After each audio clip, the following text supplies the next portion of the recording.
नमस्कार। बिहार की राजनीति पर होने वाली चर्चा से संबंधित अपने इस कार्यक्रम में आज हम बिहार के नेता प्रशांत किशोर की राजनीति पर चर्चा करेंगे। प्रशांत किशोर जाने-माने राजनीतिक रणनीतिकार हैं और उनका यह दावा है और इस बात में सच्चाई भी है कि उन्होंने देश के कई प्रमुख राजनेताओं को चुनाव जीतने में कामयाबी दिलाई है। उन्होंने देश के कई मुख्यमंत्रियों को चुनाव जीतने में, फिर से सत्ता में वापसी करने में कामयाबी दिलाई है। यहाँ तक कि उन्होंने देश के प्रधानमंत्री यानी कि मौजूदा प्रधानमंत्री नरेंद्र मोदी को भी 2014 में चुनावी रणनीति को बनाने और उसे लागू करने में काफ़ी मदद की थी। यह सब बातें सच्चाई हैं और प्रशांत किशोर जिस तरीके से बिहार की राजनीति में आए और उन्होंने जिस तरीके से मेहनत किया है पिछले कुछ वर्षों में, उससे ऐसा प्रतीत हुआ है कि वे बिहार की राजनीति में एक अलग किस्म की छाप छोड़ सकते हैं। लेकिन हाल के दिनों में जो राजनीतिक घटनाक्रम हो रहा है बिहार में, उसने बिहार में प्रशांत किशोर जैसे नेताओं को काफ़ी हद तक अप्रासंगिक बन जाने का खतरा पैदा कर दिया है। बिहार में राहुल गांधी के नेतृत्व में विपक्षी महागठबंधन की वोट अधिकार यात्रा वहाँ के राजनीतिक समीकरण के लिए काफ़ी एक बड़ा कारक साबित हुई है। उसने कई तरह के राजनीतिक समीकरणों को गड़बड़ा दिया है। अमूमन बिहार की राजनीति को समझने के लिए जातिगत आधार का प्रयोग किया जाता रहा है। यानी इस बात का हिसाब लगाया जाता रहा है कि किस पार्टी के पास किस जाति का समर्थन है और बिहार में उस जाति की उपस्थिति कितनी है। यह माना जाता है कि राजद यानी राष्ट्रीय जनता दल के पास मुस्लिम और यादव वोट का समर्थन है, भाजपा के पास उच्च जातियों का समर्थन है और कुछ हद तक अन्य पिछड़ी जातियां यानी यादवों से इतर कुछ पिछड़ी जातियां हैं जो भाजपा का समर्थन करती हैं। नीतीश कुमार के पास कुर्मी जाति का वोट है और कुछ अन्य वोट जो हम कह सकते हैं अति पिछड़ी जातियां हैं उनका है। चिराग पासवान के पास दुशाद जाति के लोगों का समर्थन है, जीतन राम मांझी के पास माझी जाति के लोगों का समर्थन है, इत्यादि इत्यादि। कई बार इसके अपवाद भी सामने आते हैं। मिसाल के तौर पर यह माना जाता है कि बिहार में सीपीआई एमएल यानी कि भाकपा माले का कुछ इलाकों में काफी ज्यादा गहरा समर्थन है। यानी कि कई सारे ऐसे क्षेत्र हैं जहां पर पिछड़ी जातियों के लोग और विशेष रूप से दलित जाति के लोग भारतीय कम्युनिस्ट पार्टी मार्क्सवादी लेनिनवादी का समर्थन करते हैं और इन पिछले कुछ चुनावों में इसे अच्छी खासी सफलता भी मिली है। यह महागठबंधन से जुड़ा हुआ दल रहा है। बिहार के इस हालात के बीच प्रशांत किशोर ने खुद को ताजी हवा के झोंके के रूप में प्रस्तुत किया। पार्टी बनाने से पहले उन्होंने पूरे प्रदेश की पदयात्रा की, लोगों के बीच बिहार की दुर्दशा, यहाँ के लोगों के पलायन और रोजगार के अभाव जैसे मुद्दों पर उन्होंने बार बार जोर दिया और बिहार की अस्मिता, बिहार के युवाओं के भविष्य की बातें की। इससे अक्सर उनके बारे में जो एक चर्चा होती थी कि वो एक टेक्नोक्रेट हैं, आंकड़ों के जाल में उलझे रहने वाले व्यक्ति हैं और इस हिसाब से वो राजनीतिक रणनीति बनाते हैं। यह जो मिथक प्रशांत किशोर के बारे में थी वह टूटी भी और ऐसा लगा कि यह जो व्यक्ति है, जो एक युवा नेता के रूप में बिना किसी राजनीतिक पारिवारिक पृष्ठभूमि के राजनीति में आया है, वह बिहार की राजनीति में एक बदलाव ला सकता है। लेकिन प्रशांत किशोर की जो राजनीति में एक सबसे बड़ी विडंबना रही है वह यह कि वो वैचारिक रूप से खुद को एक मुखर वैचारिकी के साथ प्रस्तुत नहीं कर पाए। यानी कि कई ऐसे मुद्दे हैं जहां पर लगता है कि प्रशांत किशोर को कुछ और बेहतर करना चाहिए था, कुछ ज्यादा स्पष्टता के साथ अपनी बातें कहनी चाहिए थी, लेकिन वे ऐसा नहीं कह पाते हैं। आप उनकी राजनीति का एक बड़ा भाग देखेंगे जहां पर वो अपने विरोधी नेताओं पर काफी गहरे वार करते हैं और ऐसे वार जिनके बारे में कभी कभी लगता है कि अच्छा, इतना तीखा बोलने की जरूरत थी क्या। कई बार वो अपने बारे में भी बड़बोले बयान देते हैं। बड़बोला मैं इस अर्थ में बोल रहा हूँ कि वह ऐसे बयान ऐसा एक ऐसी इमेज बनाते हैं प्रशांत किशोर की मानो इनको अपने ऊपर काफी गहरा भरोसा है। मैं ऐसे एक बयान की चर्चा आपके साथ करना चाहता हूँ। उन्होंने यह बयान दिया है कि अगर अगली विधानसभा के जो चुनाव होने वाले हैं उसमें उनकी पार्टी जन स्वराज पार्टी को 130 सीटें मिलती हैं तो वे बड़े निराश होंगे और इसे अपनी हार के रूप में देखेंगे। यानी कि उन्हें यह लगता है कि उनकी पार्टी को और ज्यादा सीटें इन चुनावों में मिलनी चाहिए। बिहार की राजनीति की जानकारी रखने वाला कोई भी साधारण व्यक्ति यह कह सकता है कि प्रशांत किशोर का यह बयान अति आत्मविश्वास की पराकाष्ठा है। इसका हकीकत से कोई संबंध नहीं है। नेताओं को अपने आत्मविश्वास को दर्शाना चाहिए और उनमें ऐसा करने की प्रवृत्ति होती भी है और ऐसी प्रवृत्ति होनी भी चाहिए।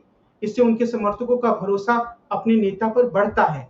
लेकिन अगर आत्मविश्वास का जमीनी हकीकत से कोई संबंध ना हो, तो फिर ऐसा बयान देने वाला नेता उपहास का पात्र बन जाते हैं। और प्रशांत किशोर का यह बयान भी उसी श्रेणी में आता है। प्रशांत किशोर अपने बयानों में विपक्ष के नेता तेजस्वी यादव का अक्सर माखौल उड़ाते रहे हैं। उनका यह बयान काफी प्रसिद्ध है कि तेजस्वी 9वीं फेल हैं और वह आईपीएल में पानी ढोने का काम करते थे। लेकिन तेजस्वी यादव ने बहुत विनम्रता से उनके बयान का खंडन किया। उन्होंने यह कहा कि मैं 9वीं फेल नहीं बल्कि 9वीं पास हूँ। मैं एक अच्छा विद्यार्थी था, किंतु सचिन तेंदुलकर जी को देखकर मुझ में भी क्रिकेटर बनने का जुनून आ गया और मेरा पूरा ध्यान फिर उसी पर लग गया। मैं पढ़ाई में अच्छा था, लेकिन मैं उस तरफ ध्यान नहीं दे पाया। इसी तरह आईपीएल में पानी ढोने के प्रश्न पर उन्होंने यह कहा कि ऐसा करना खेल का अनिवार्य भाग है और ऐसा सभी खिलाड़ी करते रहे हैं। और जो भी क्रिकेट की जानकारी रखने वाले लोग हैं या अन्य खेलों में भी, वे इस बात को जानते हैं कि प्रसिद्ध से प्रसिद्ध खिलाड़ी भी कभी न कभी इस तरह की भूमिका में रहता है, जहां वो अपने टीममेट्स की मदद करता है इस तरह का काम करके। और इसे उपहास का या मजाक बनाने का विषय नहीं माना जाना चाहिए। प्रशांत किशोर ने इसी तरीके से भी हाल में ताजा बयान दिया राहुल गांधी के बारे में, और उन्होंने यह कहा कि राहुल गांधी को बिहार के 40 जिलों का नाम याद नहीं होगा। यानी कि वो यह कहना चाह रहे थे कि आप आ गए हैं दिल्ली से उतरकर बिहार की जमीन पर और आप यात्राएं कर रहे हैं, लेकिन क्या आप बिहार की हकीकत को जानते भी हैं? क्या आपको पता है कि बिहार में जो 40 जिले उनका नाम क्या क्या है? लेकिन हुआ यह कि बहुत जल्दी ही पता चल गया कि प्रशांत किशोर का बयान ही गलत है, क्योंकि बिहार में 40 नहीं बल्कि 38 जिले ही हैं। अब इस तरीके से जो प्रशांत किशोर बार बार बयान देते हैं, उन बयानों के कारण कई बार उनकी छवि थोड़ी हल्की पड़ जाती है। एक गंभीर राजनेता के बजाय एक ऐसे व्यक्ति की छवि बन रही है उनकी, जो बार बार इस तरह के बयान देकर अपने विपक्षियों का माहौल उड़ाकर खबरों में बने रहना चाहते हैं और कोई गंभीर एजेंडा प्रस्तुत करने में वो बहुत आगे नहीं बढ़ पा रहे हैं। अगर हम प्रशांत किशोर की राजनीति को देखें तो उसमें 3 आयाम सामने आते हैं। पहला, प्रशांत बिहार की जनता के सामने खुद को एक मेहनती और त्याग करने वाले नेता के रूप में प्रस्तुत करते हैं।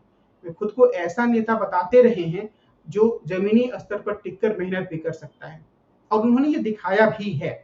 दूसरा, वे खुद को पढ़े लिखे नेता के रूप में प्रस्तुत करते हैं, इसलिए वे अन्य नेताओं के शैक्षिक स्तर का मजाक बनाते हैं।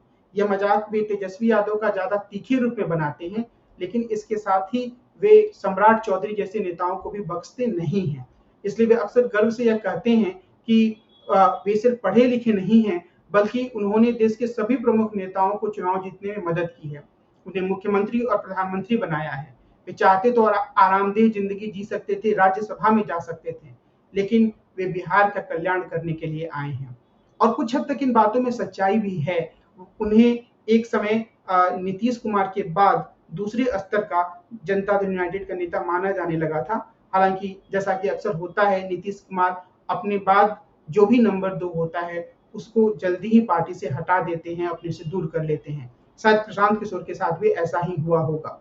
तीसरे स्तर पर प्रशांत किशोर यह मानते हैं कि वे हवाई नेता नहीं हैं, और इसीलिए वे ऐसे नेताओं को चुनौती देते हैं जो ऊपरी तौर पर बयान देते हैं, दिल्ली से आ जाते हैं। और यहाँ विशेष रूप से हम राहुल गांधी का जिक्र कर सकते हैं। प्रशांत किशोर को जो उम्मीद रही है वह यह कि वे बिहार की जनता को जाति की पहचान से ऊपर उठाकर विकास और बिहार के आत्मसम्मान के मुद्दे से जोड़ पाएंगे। इस संदर्भ में काफी हद तक उनकी आकांक्षा आम आदमी पार्टी की तरह ही लगती है। अरविंद केजरीवाल जब दिल्ली में उभर कर सामने आए तो उन्होंने इसी तरीके से जाति से, धर्म से ऊपर उठकर जो बुनियादी मसले थे उनको उठाया, भ्रष्टाचार के मुद्दे को उठाया और उन्हें सफलता मिली। लेकिन दिल्ली और बिहार में फर्क है। बिहार के लोगों की राजनीतिक चेतना ज्यादा मुखर है और वे अपनी पहचान से भी जुड़े हुए हैं, और जो वैचारिक स्थिति प्रशांत किशोर की रही है उसके कारण से प्रशांत किशोर की स्थिति थोड़ी नहीं काफी कमजोर हो चुकी है। वैचारिक अस्पष्टता के कारण लोग उन्हें काफी हद तक भाजपा के साथ जोड़कर देखते हैं, और इसमें सबसे बड़ी भूमिका रही उनके द्वारा दिए जाने वाले बयानों की। अब इस संदर्भ में मैं आपके सामने 2024 में जो उनका बयान था एक इंटरव्यू में, उसका जिक्र करना चाहूंगा। चुनाव चल रहे थे और प्रशांत किशोर यहाँ पर अपनी यात्रा में लगे हुए थे, लेकिन बीच बीच में वो उड़कर दिल्ली आते थे और दिल्ली आकर वे टीवी वालों को इंटरव्यू देते थे और उस सारे इंटरव्यू का लबो-लुआब ये होता था कि विपक्ष जो कुछ भी कर रहा है, उससे कुछ खास फ़र्क नहीं पड़ने वाला है, जीतना तो आखिरकार मोदी को ही है। और वो मानते थे कि अच्छा ठीक है, चलिए मोदी की कुछ सीटें कम हो जाएँगी, 10 कम हो जाएँगी, 12 कम हो जाएँगी, 20 कम हो जाएँगी, लेकिन कुल मिलाकर मोदी जी को सत्ता में आने से कोई नहीं रोक सकता है। शायद प्रशांत किशोर को भी ये अंदाज़ा नहीं था कि नरेंद्र मोदी बहुमत से काफ़ी दूर रह जाएँगे। लेकिन सबसे बड़ा सवाल ये है कि बार-बार जाकर जो टीवी पर वो नरेंद्र मोदी के पक्ष में माहौल बना रहे थे, उसे बिहार की जनता ने, खासतौर पर ऐसी जनता ने जो भारतीय जनता पार्टी का विरोध करती है, सही तरीके से लिया। सही तरीके से इस अर्थ में लिया कि उनकी वैचारिक अस्पष्टता की शिनाख्त हुई। अगर अभी आप बिहार में जाएं और ऐसे युवाओं से बातचीत करें जो भारतीय जनता पार्टी की राजनीति को पसंद नहीं करते हैं, तो आप ये पाएंगे कि उनके लिए प्रशांत किशोर बहुत ही आकर्षक विकल्प नहीं है। ऐसी स्थिति में प्रशांत किशोर की जो राजनीति है, उसका जो पूरा सहारा था वह यह था कि वो बिहार के आत्मसम्मान की बात करेंगे और युवाओं को अपनी तरफ खींचने की कोशिश करेंगे। लेकिन बिहार में जो एसआईआर की पूरी प्रक्रिया चल रही है, उसमें राहुल गांधी और तेजस्वी यादव ने जिस तरीके से अपने अभियान की शुरुआत की, वोट अधिकार यात्रा की शुरुआत की और जिस तरीके से उसे जमीनी स्तर पर नेताओं का ही समर्थन नहीं मिला, उनकी पार्टी के जो जिला स्तर के नेता हैं और कार्यकर्ताओं का ही समर्थन नहीं मिला, बल्कि आम लोग भी बड़ी संख्या में इससे जुड़े, उससे ये एक स्थिति बिहार में बन रही है कि हो सकता है कि अगला चुनाव एसआईआर के मुद्दे पर ही हो जाए। हो सकता है कि पूरा का पूरा नैरेटिव जो चुनाव का है, वो एसआईआर के इर्द-गिर्द ही सिमट कर रह जाए। प्रशांत किशोर एसआईआर का मुखरता से विरोध नहीं कर पा रहे हैं। प्रशांत किशोर एसआईआर का समर्थन नहीं कर पा रहे हैं और यह जो एक डायलेमा या दुविधा वाली स्थिति है, इससे उनकी यह उस आकांक्षा को काफ़ी चोट पहुँची है जिसमें वो मानते थे कि नीतीश कुमार और भारतीय जनता पार्टी के एंटी इनकम्बेंसी वाले वोटों को वो अपनी तरफ खींच लेंगे। उन्हें ऐसे करने की उम्मीद थी, लेकिन अगर आप इस पूरी यात्रा को देखेंगे जो कि राहुल गांधी और तेजस्वी यादव चला रहे हैं, उसमें राहुल गांधी और तेजस्वी यादव के भाषणों को सुनेंगे तो आप ये पाएंगे कि वे दोनों ही बिहार की अस्मिता की भी बात कर रहे हैं, बेरोजगारी के सवालों को उठा रहे हैं और इस तरीके से वे जो महागठबंधन का चुनाव अभियान हो सकता है, उसे बहुत ही सघनता से संचालित कर रहे हैं। ऐसा करने से यह मुमकिन है कि आने वाले समय में जो बिहार में राजनीतिक गोलबंदी हो, पूरी तरीके से द्विध्रुवीय हो जाए। यह हो सकता है कि एक तरफ राजग हो, दूसरी तरफ महागठबंधन हो और बीच के जो दल हैं वो धीरे-धीरे करके अप्रासंगिक हो जाएँ। अप्रासंगिक होने का मतलब बिल्कुल सिरे से गायब हो जाना नहीं होगा, लेकिन यह ज़रूर होगा कि वह कोई बड़े खिलाड़ी के रूप में नहीं उभर पाएँगे। हालाँकि प्रशांत किशोर 130 सीटों का दावा करते हैं, लेकिन कई सारे जो प्रेक्षक हैं वे मानते हैं कि ये मुमकिन है कि प्रशांत किशोर 20 सीट जीत जाए, 25 सीट जीत जाए, 15 सीट जीत जाए और वो भी उस स्थिति में जबकि वो बेहतर उम्मीदवार उतारे। लेकिन अब जिस तरह की राजनीतिक स्थिति बन रही है, उसमें ये सारी बातें दूर की कौड़ी लगती हैं। अब ऐसा लगता है कि प्रशांत किशोर पूरी तरीके से एक वोटकटवा नेता और वोटकटवा पार्टी के रूप में सामने आ पाएंगे। उनके जो उम्मीदवार होंगे, उसमें वही उम्मीदवार मजबूत होंगे जो किसी अन्य पार्टी में टिकट ना मिलने के कारण उनकी पार्टी का दामन थामेंगे। और इस पूरी स्थिति के लिए मुझे लगता है कि जो सबसे महत्वपूर्ण चीज जिम्मेदार है, वह है प्रशांत किशोर की वैचारिक अस्पष्टता या वैचारिक चालाकी। उन्हें यह लगता है कि वो एक साथ सबको साध लेंगे।